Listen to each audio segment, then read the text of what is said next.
Ktorá potravina z obchodu je najhoršia pre zdravie? Je to rafinovaný rastlinný olej.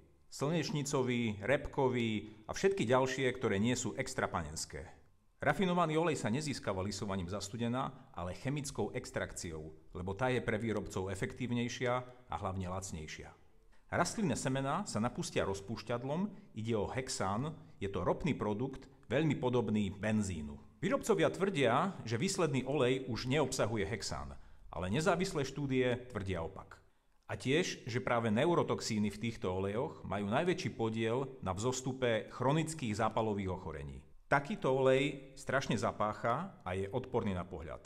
Preto sa musí v úvodzovkách vyčistiť hydroxidom sodným, čo je žieravina, veľmi nebezpečná chemikália, aby bol nakoniec olej takýto pekné čistučky zlatej farby.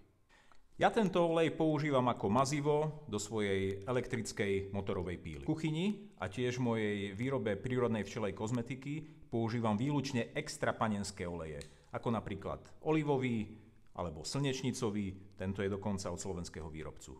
Dávajte si pozor na to, čo jete, a ak by ste to nezjedli, nedávajte si to ani na pokožku.